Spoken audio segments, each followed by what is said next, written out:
Bienvenidos y bienvenidas a su programa Tus Derechos, un espacio destinado a la difusión y reflexión de la cultura de los derechos humanos. El día de hoy vamos a platicar sobre un fenómeno, un problema bastante complejo sobre el matrimonio infantil, y para ello contamos con la presencia de dos expertas y un experto. Les recuerdo que les saluda Roberto Niembro y que nos manden sus comentarios a #JusticiaTV y a mi cuenta de Twitter rniembro1. En primer lugar, tengo el gusto de presentar a Ivonne Piedras, quien es directora de comunicación y campañas de Save the Children. Bienvenida, Ivonne. También presento a Gabriela García Patiño, quien es oficial de aprendizaje y operaciones para América Latina y el Caribe en Girls Not Rights. Bienvenida, Gabriela. Y finalmente presento a Manuel Poblete Ríos, secretario de Estudio y Cuenta de la ponencia del ministro Fernando Franco González Salas en la Suprema Corte de Justicia de la Nación. Bienvenido, Manuel. Bueno, este primer apartado está destinado a hacer una introducción al tema y quisiera empezar contigo, Ivonne, si nos puedes dar una primera aproximación. ¿Por qué el matrimonio infantil es un problema? Muchas gracias, muy buenos días y un saludo pues a todas las personas que están viendo y a los colegas que nos acompañan hoy esta mañana. El matrimonio infantil es una unión, sea formal o informal, en donde al menos alguna de las dos partes es menor de 18 años de edad.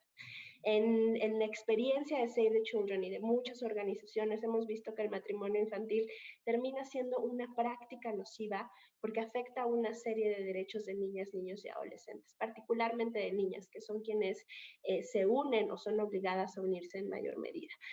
Las afectaciones que estamos viendo, pues en primera instancia es en la educación, muchas de ellas dejan la escuela inmediatamente después de que se casan o se unen.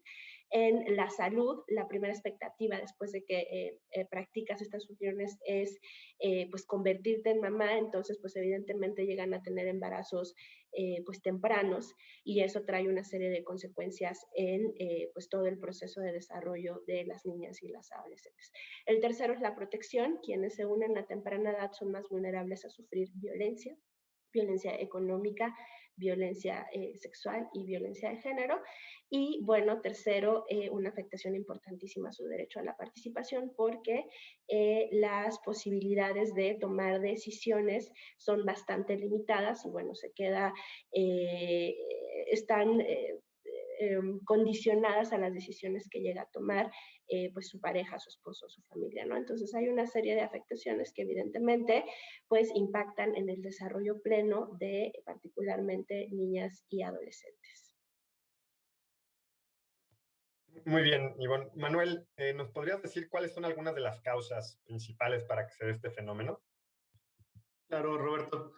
Mira, creo que primero debemos tener en cuenta que este fenómeno lo venimos arrastrando, o sea, la humanidad desde hace cientos, si no es que miles de años, ¿no? Estas prácticas de casar a los niños, ¿no? Ya sea por arreglos entre los padres o para tratar de, entre comillas, solucionar algunas problemáticas económicas, por ejemplo, o también en algunos casos se dan este tipo de matrimonios como para tratar de atender algunas presiones sociales, incluso en algunos estados aquí en México y en otros países, también las legislaciones pues permitían que se llevaran a cabo este tipo de prácticas, ¿no? De matrimonios infantiles.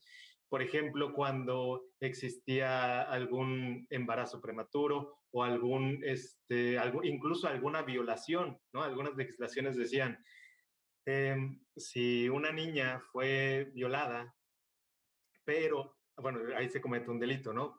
Pero decían, pero si el violador se casa con ella, entonces ya, digamos, ya no hay delito, ¿no? Entonces las legislaciones también fomentaban o permitían un poco también estas prácticas. Entonces, esto aunado a pues un tema de educación, ¿no? De falta de educación, tanto sexual como pues, de otros tipos, ¿no?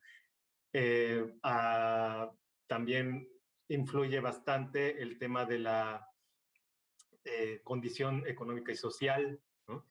Entonces son como varios factores los que han venido propiciando pues este tipo de prácticas, ¿no? Gracias, Manuel. Gabriela, ¿por qué, a pesar de que ya nos decía Manuel, bueno, hay factores culturales, hay factores legales, hay factores sociales que detonan un fenómeno como este, ¿no? Que los niños, niñas se casen, digamos, estamos hablando de personas de menos de 18 años. Eh, ¿Por qué, a pesar de que en algunas sociedades, en algunos grupos puede ser una costumbre, esto no debe estar permitido? Hola, bueno, gracias por la invitación y por abrir este espacio para hablar de un tema que justo es bastante complejo. Y yo quisiera primero resaltar que es algo que sucede a nivel mundial, que sucede en todos los países y en todas las culturas.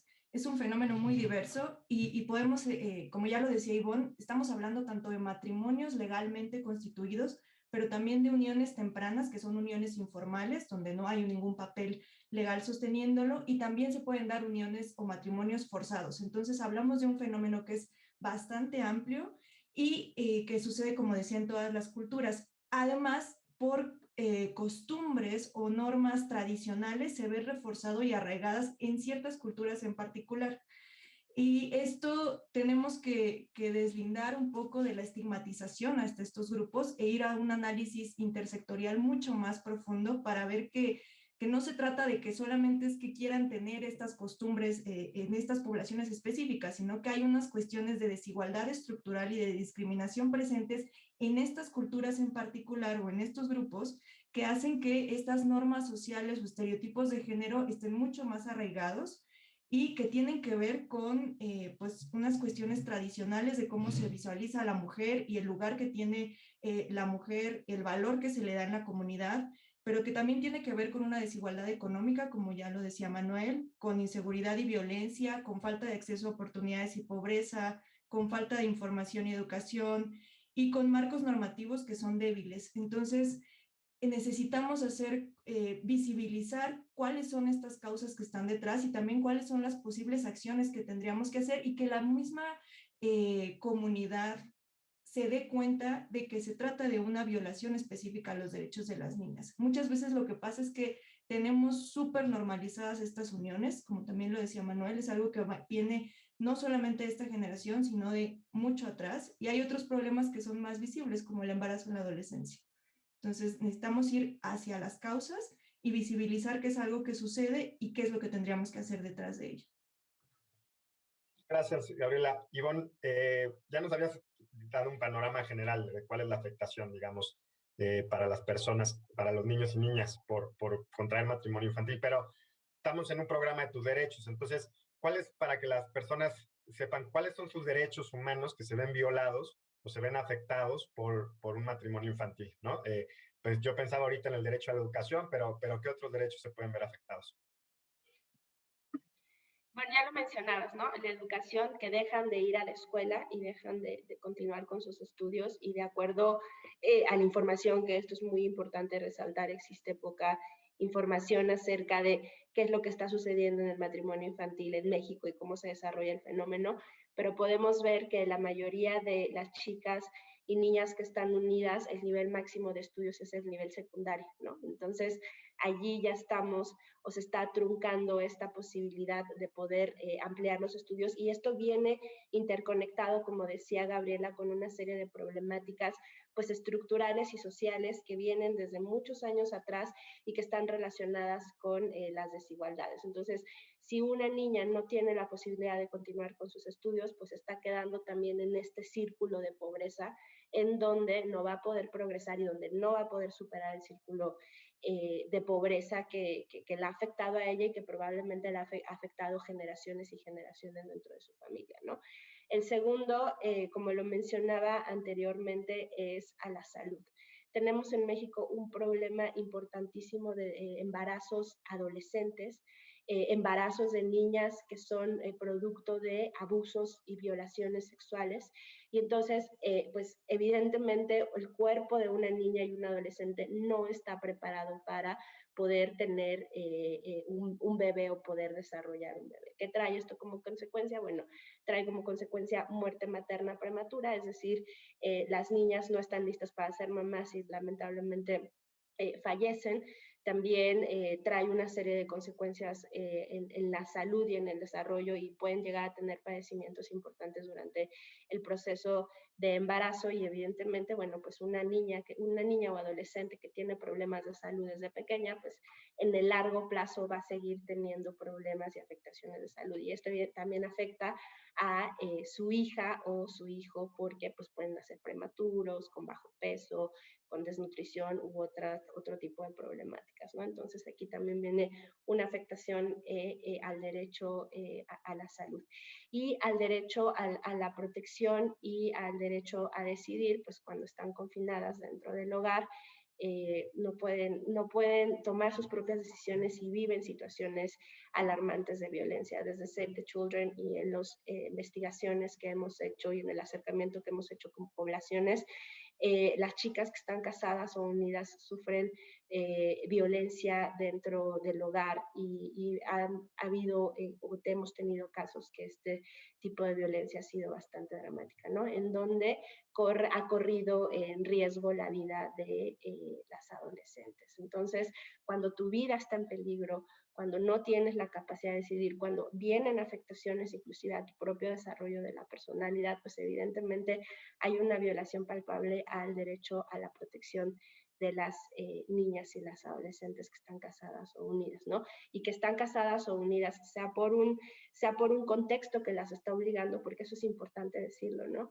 Muchas de ellas te pueden decir, sí, yo decidí casarme, yo decidí unirme, pero si te pones a revisar el contexto y qué está sucediendo alrededor, es el contexto que las está obligando a tomar esa decisión, porque es el único proyecto de vida realizable al corto plazo frente a un contexto donde no pueden seguir estudiando, no pueden incorporarse al mercado laboral, están rodeadas de toda una serie de estereotipos y roles de género que les están diciendo que lo mejor que pueden hacer es ser mamás y ser esposas. Entonces, pues claro que el ambiente te está obligando a tomar esa decisión, ¿no? Y al final del día, pues también podríamos considerarlo como un matrimonio o una unión forzada, porque el ambiente social y la sociedad no te está dando las oportunidades de desarrollarte, ¿no? Y también están los otros matrimonios que pues son meramente forzados y que están 100% en contra de la voluntad de las chicas y las adolescentes. Y esto pasa en todos los estratos sociales, ¿eh? O sea, de repente sí vemos una concentración, tenemos una particularidad en ciertos estratos sociales,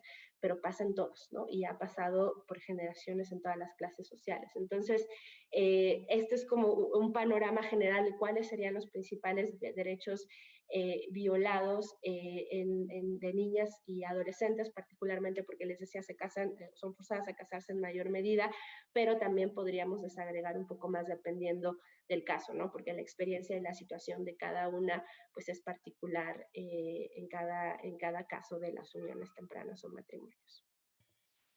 Claro, de acuerdo. Gracias. Manuel, también ya mencionaba Ivonne el tema del consentimiento, ¿no?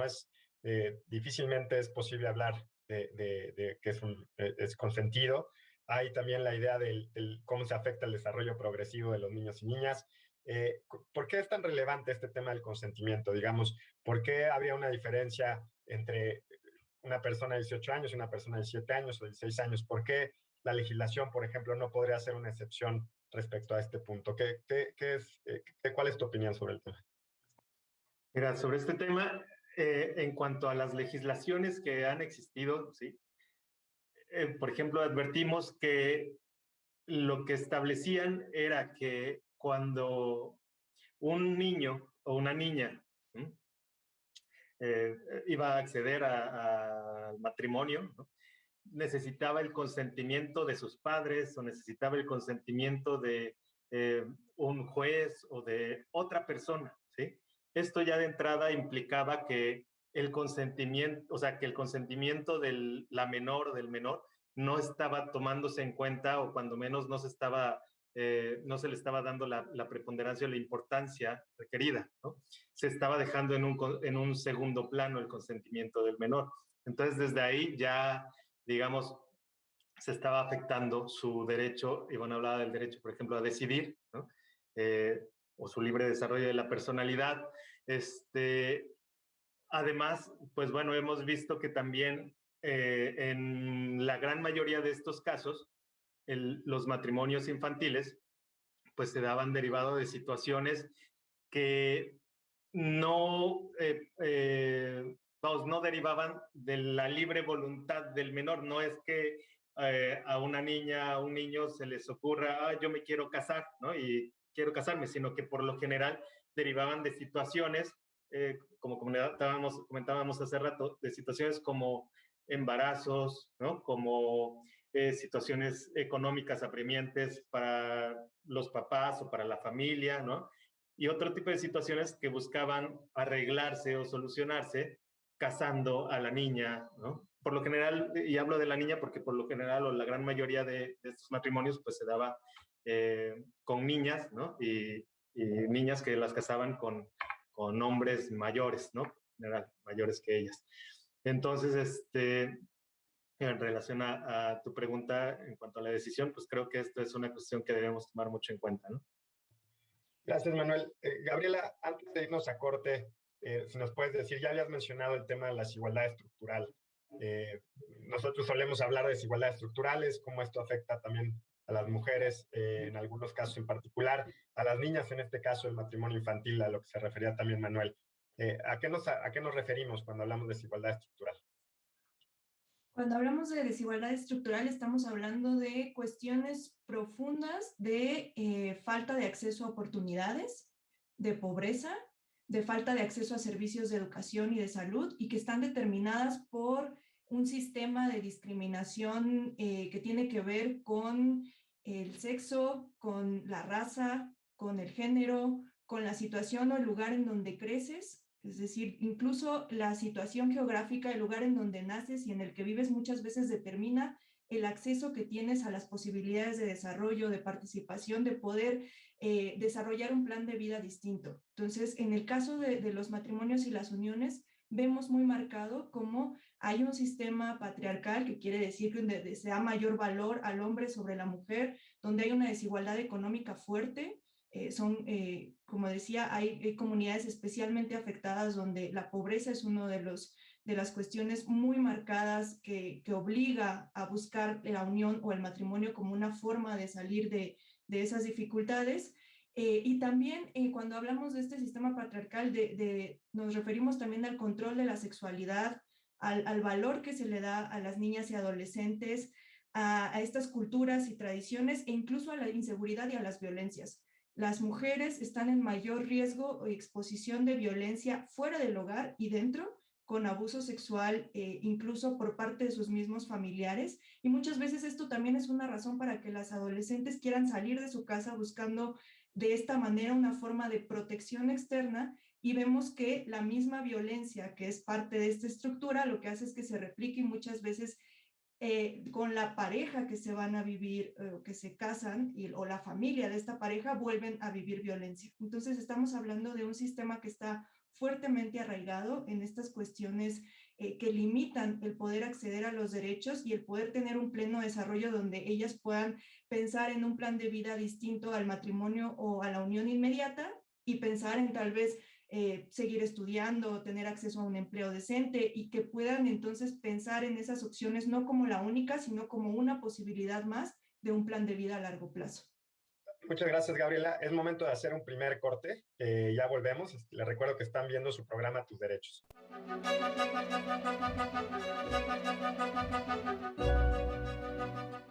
Ya estamos de regreso en su programa Tus Derechos. Les recuerdo que estamos platicando sobre matrimonio infantil. En el último bloque mencionamos algo sobre el consentimiento libre e informado. Ivonne, ¿nos podrías ahondar sobre este tema y qué ha dicho, por ejemplo, el Comité de los Derechos del Niño sobre el consentimiento libre e informado de los niños y niñas para contraer matrimonio?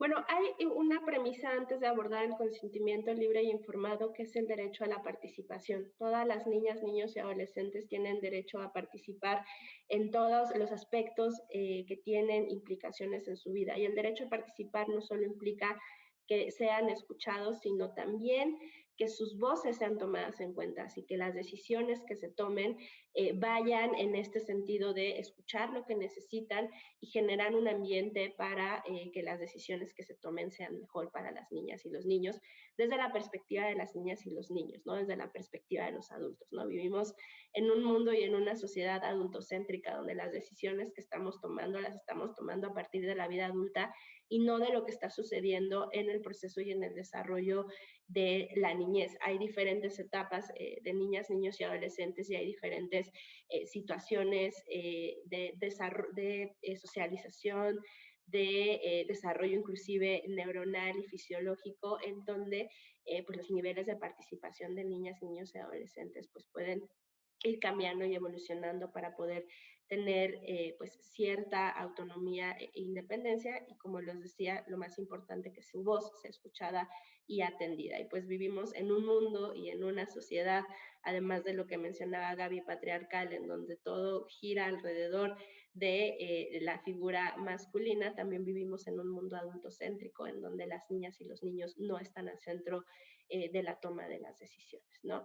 En este sentido, y enlazando con este tema de derecho a la participación, el consentimiento libre e informado es que las niñas, niños y adolescentes tengan todos los elementos y las herramientas de acuerdo a su etapa de edad para que puedan tomar una decisión y para que la decisión sea propia, que no sea una decisión donde el entorno le está influyendo, en donde las costumbres le están influyendo para que tomen o para que decidan algo, en donde la familia, en donde los valores, es decir, que tenga todas las herramientas, lo pongo así gráficamente, ¿no? Que en la mesa tenga todas las herramientas para que decida qué va a tomar de la mesa, pero que tenga todas las opciones, obviamente de acuerdo a su edad, obviamente de acuerdo a su etapa de desarrollo. Entonces, para no irme mucho al aspecto técnico, lo quiero traducir de esta forma porque es importante empezar a cambiarnos este chip de cómo los estamos concibiendo y cómo los estamos viendo, ¿no? Y particularmente también para padres y madres de familia, que este es un tema que de repente puede ser un poco quisquilloso en los procesos de crianza. Obviamente no hay una guía que te dice cómo ser papá o mamá, ¿no? O cómo debes desarrollar tu entorno familiar, porque cada caso es específico. Y ahora si le sumamos estas desigualdades estructurales que venía Gabriela, y ahora, decía Gabriela, perdón, y ahora si le sumamos la pobreza, pues el contexto de crianza se vuelve bastante complejo. Por eso es muy importante conocer qué sucede con las niñas y los niños si decides ser papá o mamá y si no lo decides ser, también cuál es tu rol como adulto para proteger y garantizar sus derechos y ofrecer este ambiente y ofrecer estas herramientas para que los niños tomen la decisión y las niñas tomen decisiones y digan, claro, la tomé porque tenía todas las opciones para tomarla y no solamente fue mi única opción para tomar esa decisión. Y esto se relaciona con lo que mencionaba hace rato respecto a los matrimonios tempranos, donde hay un ambiente que te está diciendo que eso es lo que tienes que hacer, porque no están en la mesa todas las opciones que puedes tomar. Gracias. Quiero enfatizar, y bueno, lo que estás diciendo es sumamente relevante. Lo que está de por medio, digamos, para que no lo perdamos de vista, también es la autonomía de estos niños y niñas, es decir, ¿no? Su posibilidad de tomar, de decidir su propio plan de vida. Y esto, bueno, pues creo que para cualquier persona es obvio que es un tema fundamental para cualquiera que, digamos, tiene una vida y que quiere llevar la rienda de su propia vida, ¿no? Y obviamente decías, no es, además que los niños no se reconozca su distinto desarrollo progresivo, ¿no? Durante las distintas etapas de su vida. Manuel, también se han mencionado ya los derechos, los mencionó Ivonne en una primera intervención. ¿Qué dice nuestra Constitución? Tenemos tratados internacionales firmados que protegen o que hablan de este tema. ¿Qué nos dice la legislación?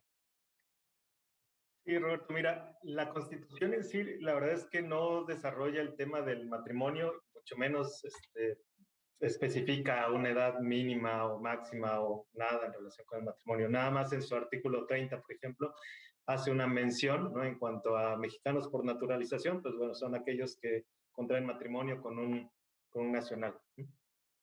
En nuestro país ha sido más que nada a través de los códigos civiles, ¿no? Luego códigos familiares, en donde se ha estado, se ha regulado el tema del matrimonio, ¿no? Y en los distintos códigos de los estados y así como en el Código Civil Federal, pues es donde se había venido precisando pues cuál era la edad mínima para contraer matrimonio. También tenemos actualmente, es una ley relativamente reciente, ¿sí?, que protege derechos de niñas, niños y adolescentes, en donde sí se estableció una regla para prever una edad mínima, ¿no?, de 18 años para contraer matrimonio, pero bueno, esa legislación no la teníamos hasta hace 6 años, ¿no?, aproximadamente. A nivel internacional, pues bueno, desde mediados de siglo, un poquito antes, se previó en algunas declaraciones de derechos la figura del matrimonio como un derecho de las personas, ¿sí? Se creó, por ejemplo, una convención especial sobre el matrimonio, la edad mínima, etcétera, en donde se previó también que los estados miembros, los estados que firmaban esa convención, pues bueno, eran quienes iban a establecer una edad mínima para contraer matrimonio, o sea, como que se dejó ese tema abierto para que cada país, cada estado pudiera definir la edad mínima. Y ahí, por ejemplo, en esa convención también se estableció que los estados, una vez que fijaran la edad mínima, pues bueno, también podían otorgar dispensas, ¿no?, a menores de edad o a quienes no cumplían con ese requisito de edad, pues para que pudieran contraer matrimonio. Posteriormente, pues se han venido firmando otros tratados un poco más proteccionistas, ¿no?, tanto para mujeres como para niños, CEDAW o la Convención sobre Derechos del Niño, en donde sí se ha estado, digamos, tratando de proteger de una manera más clara, más enfática, pues bueno, a niñas y niños, para que no se les pueda obligar a casarse, ¿verdad? Y se han establecido, pues, también se han venido estableciendo requisitos de edad. Entonces, digamos, como conclusión, en la Constitución no se prevé, ¿no? Ha sido en leyes secundarias y en tratados interpretados de una manera evolutiva, digamos, en los más recientes es donde se ha venido abundando un poquito más sobre el tema, Roberto. Muy bien, Manuel. Y además, evidentemente, pues estos tratados, esta constitución, pues luego es interpretada por nuestros tribunales. La Suprema Corte ya se ha pronunciado. Ahorita, si nos quieren decir algo sobre el tema, Manuel, tú o también nuestras invitadas, Gabriela, en estas resoluciones de la Corte, pero también el tema en general, se habla del interés superior de la niñez, se habla de la perspectiva de género. Estos son términos, digamos, que utilizamos los abogados y abogadas comúnmente, pero ¿a qué nos estamos refiriendo con eso para las personas que nos ven? Sí, bueno, cuando se habla del interés superior de la niñez, justamente lo que se refiere es que el Estado, es decir, el gobierno y sus instituciones, tienen que garantizar, respetar, proteger los derechos de las personas menores de edad y vigilar que el entorno en el que se desarrollan no afecte su vida, tomando decisiones que van en contra de sus derechos. Entonces, es poner en primer lugar el bienestar, el desarrollo de la persona menor de edad y privilegiar el acceso a esos derechos por encima de incluso familiares, ¿no? Muchas veces se llega a pensar como a las y les hijos como propiedad de las familias, cuando en realidad no, las familias lo que están es obligadas a que se garanticen los derechos de las niñas y adolescentes. Ese es su papel y eso es lo que busca el interés superior.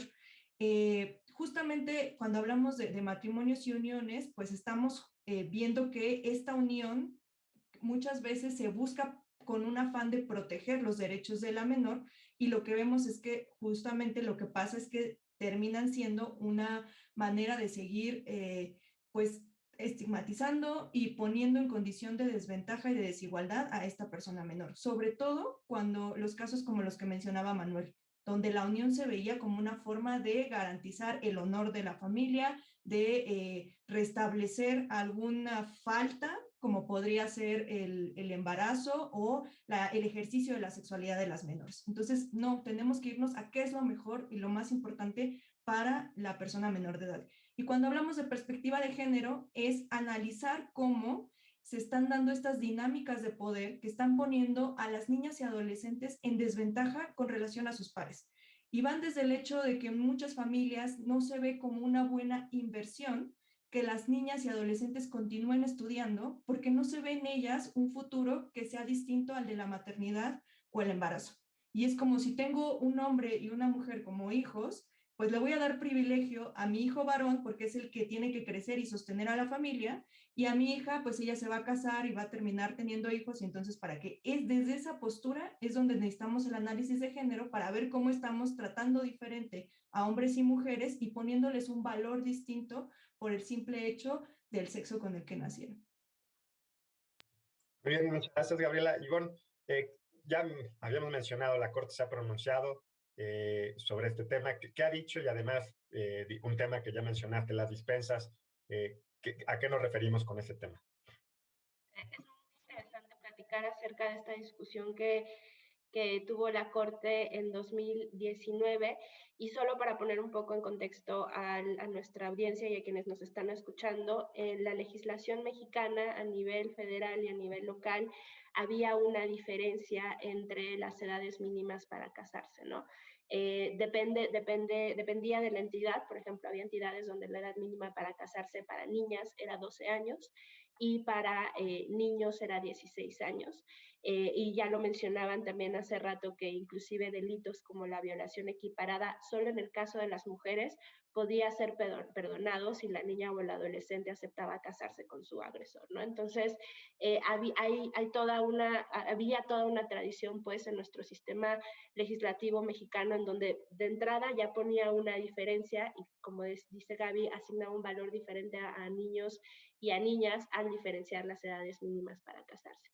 Y en estos códigos o leyes locales había algo muy particular que decía que se pueden otorgar dispensas por causas graves y justificadas. En ninguna legislación hemos encontrado a nivel nacional que significan causas graves y justificadas, pero nos hemos ido a legislaciones, inclusive, por ejemplo, el derecho canónico, en donde dice, bueno, que las causas graves y justificadas tienen que ver precisamente con mantener el honor de las familias, ¿no? Entonces, en el momento en que se llevaba a cabo una unión y cuando hacían estas interpretaciones dentro de los registros civiles, pues no había una justificación, o había una causa justificada de por qué estaban permitiendo estas uniones, ¿no? E inclusive en algunos códigos, quien podía otorgar las dispensas para que menores de 18 años se pudieran casar, o hasta 12 años, quien podía hacer estas dispensas podrían ser presidentes municipales. Entonces, hubo todo un movimiento de diferentes agencias de Naciones Unidas, por parte del gobierno mexicano, y organizaciones civiles como Save the Children, en donde trabajamos para reformar estos códigos y poder establecer un estándar mínimo tal como lo establecen mecanismos internacionales, los objetivos de desarrollo sostenible, y también pues mirando la situación que estaba pasando en el país, donde, bueno, las uniones tempranas y los matrimonios pues han sido históricamente normalizados, ¿no? En 2016, ONU Mujeres nos hablaba que había más de 6 millones de mujeres entre los 18 y 54 años de edad que se casaron alrededor de los 15 años, ¿no? Entonces, bueno, hicimos un trabajo importante, y la Suprema Corte habla acerca de las dispensas porque se generó una discusión interesante sobre si debemos dejarle al menos a los adolescentes de 16 y de 17 años que se casen, ¿no? Si se les debe dispensar quiere decir si se les debe dar este permiso para que puedan unirse. Y a través de un análisis muy interesante que hacen todos los ministros, pues determinan que sí es justificado y es razonable mantener el estándar mínimo hasta los 18 años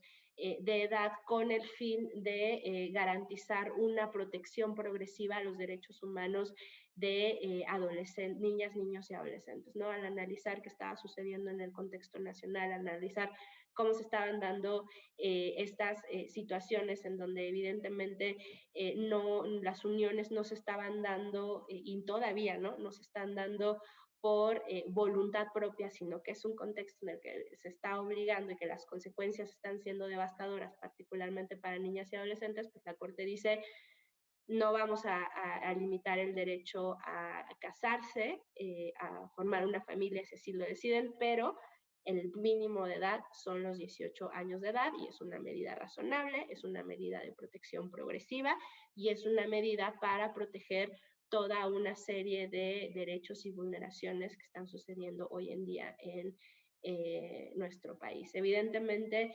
esto nada más aplica para los matrimonios formales, es decir, aquellos que van directamente al registro civil, y a pesar de la medida de la Suprema Corte, bueno, de la, sí, la postura de la Suprema Corte, y a pesar de la prohibición ya en todos los códigos locales y en el Código Civil Federal, el año pasado todavía se registraron 68 matrimonios en menores de 18 años de edad. 11 fueron en hombres, niños o adolescentes, sobre todo adolescentes, y 57 en mujeres. El rango de edad que se registraron fueron 16 y 17 años, y fueron en entidades donde sus códigos ya prohibían el matrimonio infantil desde el año 2017, ¿no? Entonces, híjole, estamos hablando de que en la práctica formal siguen sucediendo y siguen casando a menores de 18 años de edad, pero también en la práctica informal pues vamos a tener un aumento importante de las uniones no formales, es decir, los juntados, los que dicen vamos a juntarnos por diferentes razones, y ahora que en la pandemia pues va a agravar estas situaciones, ¿no? Es posible que gracias a la pandemia las uniones informales se incrementen en México y en América Latina como una forma de superar pues la pobreza y las afectaciones económicas que han vivido las familias, o como una forma de salir de casa por estar viviendo situaciones de violencia, ¿no? Entonces, es un fenómeno complejo, tenemos una legislación ya muy fortalecida, tenemos un pronunciamiento de la Suprema Corte muy claro en donde dice por qué no es importante, y por qué es importante, perdón, no otorgar dispensas, y también tenemos una tarea muy fuerte en el trabajo de fortalecimiento de políticas públicas para justo prevenir estas uniones informales, pero también para trabajar con todo el sector, particularmente con registros civiles, pues para que no sigan casando a menores de edad. Muy bien, de acuerdo. Me quedo con esta última reflexión, Ivonne. Es tiempo de hacer un segundo corte. Y esto lo vemos en cada programa de tus derechos, en distintos temas, tenemos buena legislación en muchos temas, ya en muchas problemáticas y protección de derechos, tenemos pronunciamientos importantes de la Suprema Corte, y luego al final todavía nos queda el tema de las políticas públicas, ¿no? Bueno, regresamos con esta reflexión. Les recuerdo que estamos hablando de matrimonio infantil, una problemática, como nos decía Ivonne, todavía presente a pesar de los avances legislativos y jurisdiccionales en el tema.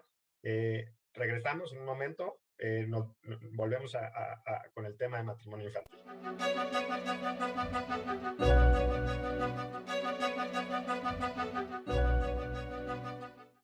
Ya estamos de regreso en su programa Tus Derechos. Les recuerdo que estamos platicando sobre matrimonio infantil.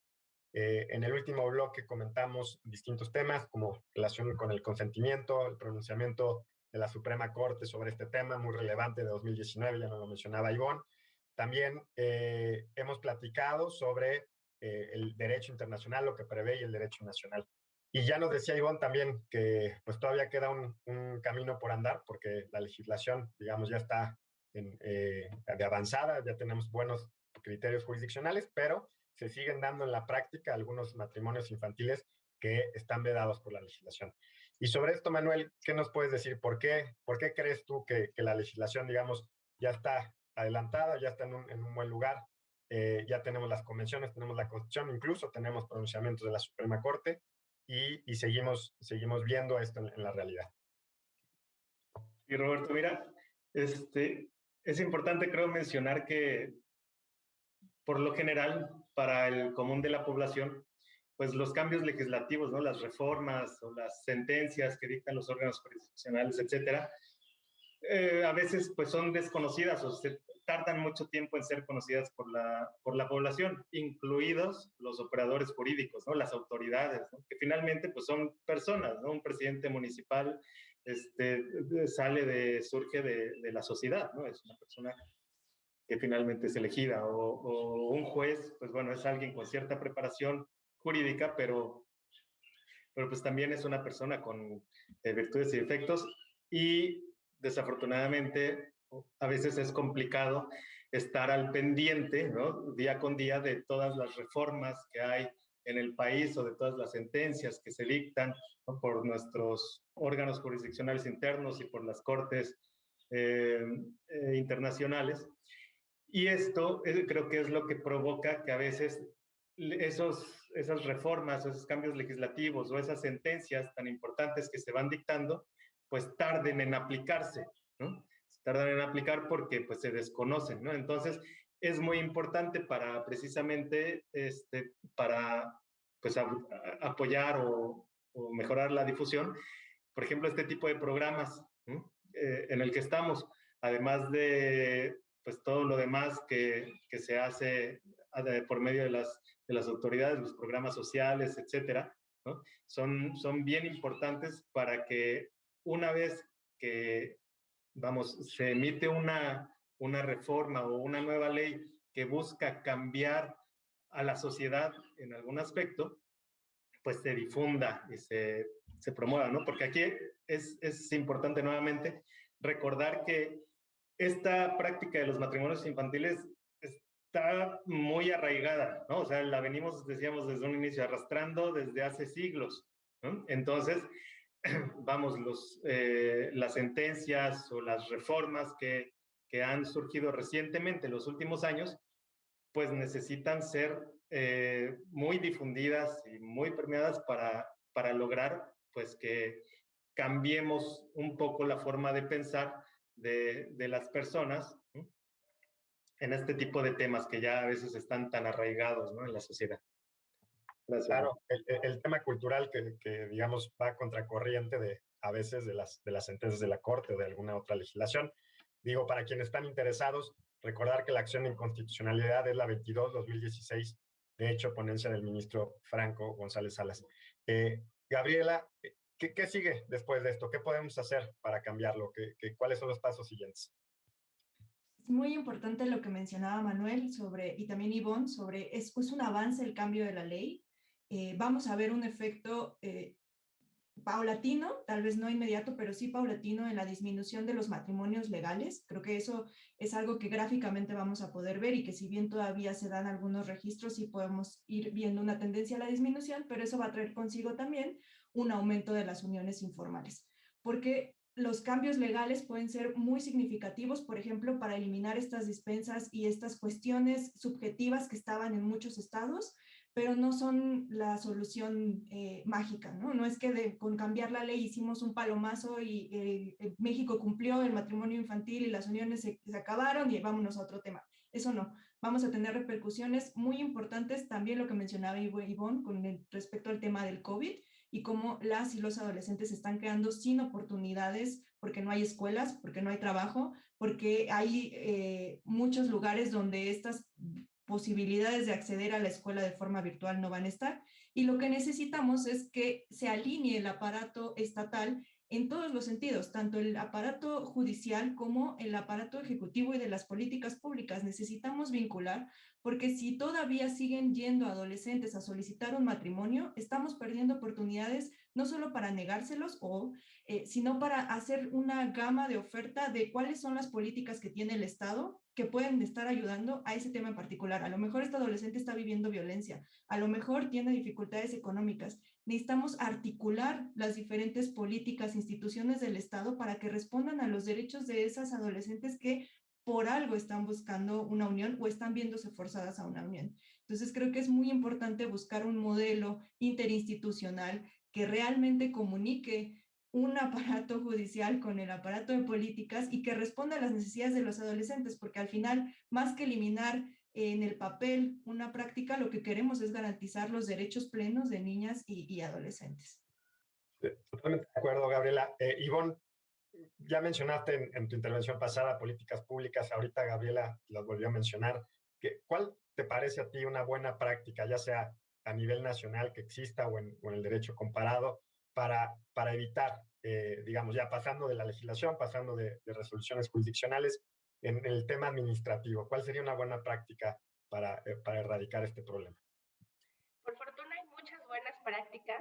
En México, a partir de 2014, se creó la Ley General de Derechos de Niñas, Niños y Adolescentes, que crea a su vez el Sistema Integral de Protección de Niñez y Adolescencia, que justo es este órgano articulador de diferentes entes del Estado justo para trabajar en conjunto a nivel federal, a nivel local e inclusive a nivel municipal para que las autoridades tomen las mejores decisiones en la protección y garantía de los derechos de niñas, niños y adolescentes, ¿no? Hay casos del CIPIN a nivel local, que han logrado estas articulaciones, y no solo en el caso de los matrimonios infantiles, sino también en otros casos como trabajo infantil, como violencia en el hogar, como agresiones, han logrado articularse diferentes actores involucrados en la protección para tomar las mejores decisiones para niñas, niños y adolescentes, niños migrantes también, por ejemplo, ¿no? Entonces, el CIPINA existe en México, el CIPINA tiene muy buenas prácticas a nivel estatal y local que logra articular los actores en la protección. Y también hablando como en el tema de el trabajo que tiene que hacer el Estado en la implementación de las políticas y las acciones directas, ¿no? Pero también tenemos otras acciones que podemos tomar como sociedad justo para pues cambiar este chip de que es normal que se casen y se unan y ofrecer esta gama de oportunidades, ¿no? Primero, ofreciendo y trabajando en empoderar a niñas y adolescentes, quitando estos roles y estereotipos de género en donde nos están mandatando qué tenemos que hacer porque solo somos mujeres o porque tenemos que ser hombres, ¿no? Abrir estas oportunidades a continuar la educación. Ya lo mencionaba anteriormente, con la pandemia hemos tenido una deserción escolar importante. El ciclo escolar pasado, 3 millones de niñas y adolescentes no se inscribieron y es probable que en el próximo ciclo escolar no regresen, y son niñas y adolescentes que, bueno, al estar confinados, quienes han tenido la oportunidad de quedarse en casa, pues se quedan al cuidado de los hermanos o se quedan al cuidado del hogar, ¿no? Entonces, para las familias va a ser más fácil que las niñas sigan estando en estos espacios confinadas a que regresen a la educación. Entonces tenemos que trabajar muy fuerte para que quienes han desertado escolarmente regresen a los espacios educativos, pero también para prevenir pues mayor deserción escolar como consecuencias negativas de la pandemia. Se tienen que garantizar acceso a servicios, ¿no? El acceso a servicios de salud no está garantizado en nuestro país para toda la población y es importantísimo. Los accesos a servicios de salud y a servicios de salud sexual y reproductiva son importantes para que niñas y adolescentes puedan tomar sus propias decisiones y elegir lo mejor que ellas quieren para su vida y su cuerpo. Y finalmente, movilizando familias y comunidades, ¿no? La cultura y los valores prevalecen dentro de las familias y dentro de las comunidades. Si logramos movilizar, si logramos sensibilizar a través de este programa y a través de acciones que llevamos a cabo en diferentes ámbitos en donde nos involucramos personal y laboralmente, podemos también cambiar este chip de prácticas nocivas que llevan a niñas, niños y adolescentes pues a vivir situaciones y violaciones a sus derechos humanos, ¿no? Entonces es como un rompecabezas que se une porque está el papel del Estado como garante y protector de derechos humanos, está el papel de la sociedad, está el papel de las familias, es decir, todos tenemos que actuar en conjunto pues para erradicar estas prácticas nocivas. Ya tenemos un piso mínimo que, como bien decían, el piso mínimo de la legislación no cambia todo de la noche a la mañana, pero es un piso mínimo donde podemos partir para poder implementar diferentes acciones y transformar esta realidad. Bueno que mencionaste, el CIPINA no lo habíamos mencionado en el programa y es importantísimo. No habíamos mencionado también los efectos de la pandemia, que también los programas que hemos grabado hacia distancia, la reflexión sobre la pandemia es importantísima porque finalmente viene a cambiar, a tener otras afectaciones que antes no teníamos y que, bueno, recrudece los problemas en muchos sentidos, ¿no? Te agradezco, Ivonne. Es momento de una última reflexión, una conclusión final. Siguiendo el mismo orden, Manuel, te pido una reflexión final, por favor. Sí, gracias, Roberto. Pues mira, por último, creo que vale la pena recalcar que hemos hecho ya, digamos, varios cambios, ¿no?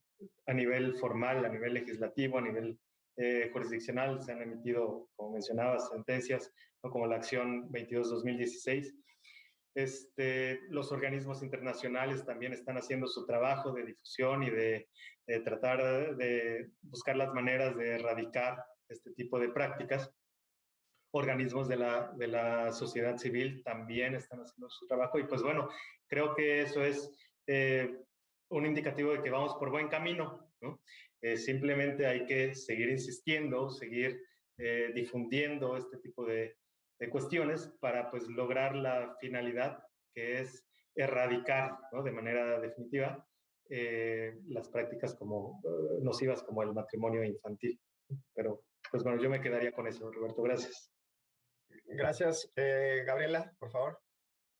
Pues en mi caso, recalcar que estamos hablando de un fenómeno complejo, que necesitamos seguir visibilizándolo, que la ley y el cambio en la ley sirve para, además de este piso mínimo, también sirve para tener como un referente simbólico, pero que necesitamos seguir posicionando el tema en todos los espacios, visibilizando cómo sigue siendo una práctica nociva y, lo más importante, asegurarnos que el aparato institucional funcione para garantizar los derechos de niñas y adolescentes antes de entrar en una unión o matrimonio, pero también para garantizar y resarcir las violaciones a derechos de aquellas que ya pasaron por un matrimonio o que están en uno. No tiene por qué significar la pérdida de derechos, tenemos que hacer acciones afirmativas para que las adolescentes unidas puedan seguir accediendo a su derecho a la educación, a la salud, al trabajo digno.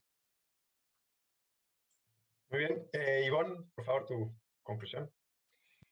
Bueno, creo que cerraría diciendo que nos queda un camino largo, es decir, todavía tenemos que trabajar muchísimo para seguir atendiendo las causas de raíces que están provocando las uniones tempranas y todo lo que discutimos en el programa que están obligando y los contextos que están obligando a que estas uniones persistan todavía en nuestro país. Entonces queda un camino largo.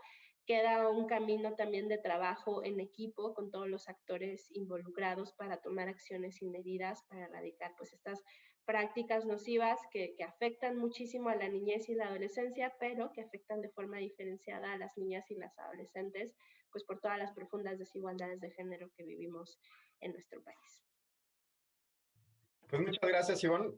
Con esto concluimos su programa Tus Derechos.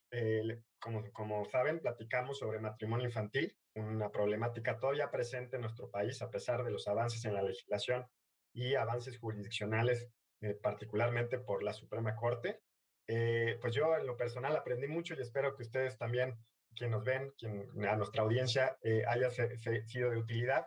Y bueno, seguir compartiéndoles que este programa se lleva a cabo por Justicia TV y por la Oficina de la Alta Comisionada de las Naciones Unidas. Hasta la próxima.